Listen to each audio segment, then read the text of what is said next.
সবার রান্নার প্রসেসটা তো আলাদা হয়, তো সবাই ভিন্ন জায়গায় ভিন্ন নামে ভিন্ন প্রসেসে রান্নাটা করে। এই ডালটাকে আমরা আসামে মাটি ডাল বা মাটি কালার ডাল বলি, আর অন্য জায়গায় অনেকে হয়তো মাসকালার ডালও বলে। তো সবার রান্নার প্রসেস আলাদা। আমি কি প্রসেসে রান্না করলাম আমি সেটাই আজকে তোমাদের সাথে শেয়ার করব। তো আমি মাল্লিকা, ডিব্রুগড়, আসাম থেকে। এখন তো সিজন চেঞ্জ, সবার জ্বর সর্দি কাশি হচ্ছে, তো আমিও সেটাতেই ভুগছি। তাই আমার ভয়েসটা হয়তো একটু ন্যাকা ন্যাকা লাগছে, নাকটা বন্ধ হয়ে আছে। তো ডালটা আমি শুকনো খোলায় ভেজে গুঁড়ো করে নিয়েছি।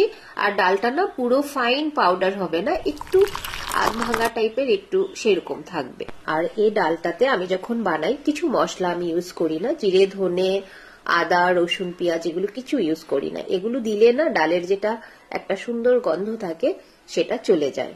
যে পাত্রে রান্না করবে সেই পাত্রে ডালের গুঁড়োটা দিয়ে ওখানে লাল লঙ্কার গুঁড়ো, নুন আর নিজের পছন্দ মতো সবজি দিয়ে জলটা দিয়ে তারপরে গিয়ে গ্যাসটা অন করতে হবে। তারপরে কনস্ট্যান্টলি নাড়তে থাকতে হবে। আমি তো মূলো আর টমেটো দিয়েছি, তোমরা তোমাদের নিজের পছন্দ মতো সবজি দিতে পারো। আর হ্যাঁ, হলুদও দিয়েছি।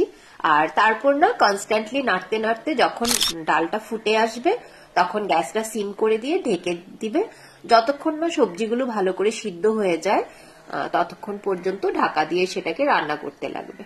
তারপর সবশেষে উপর থেকে কাঁচা সরষে তেল ছড়িয়ে দিলেই হয়ে গেল। আর এটাতে যেটা ধনেপাতা ইউজ করব, যেটা শীতের দিনে ধনেপাতা পাওয়া যায়, সেটা দিলে সেই টেস্টটা আসে না। এটাতে দিতে হয় মান ধনিয়া। আমরা তো আসামে মান ধনিয়া বলি, জায়গা ভেদে নাম ভিন্ন। তো অনেক জায়গায় এটাকে নাগা ধনিয়াও বলে। সেটা দিয়ে আর বেশি রান্না করতে লাগবে না, সেটা দিয়েই জাস্ট ঢাকা দিয়ে রেখে দাও, গ্যাস অফ করে দাও, বাস হয়ে গেল ডালটা। তো এবার বলি এই ডালটার সাথে কি দিয়ে খেতে ভালো লাগে। সব ডালের সাথে তো সবকিছু যায় না, তাই না? যদি কেউ কখনো এই ডালটা করেছো তো তাহলে সাথে করে অবশ্যই আলু সিদ্ধ করবে, আর সাথে নিয়ে নিবে এক টুকরো লেবু।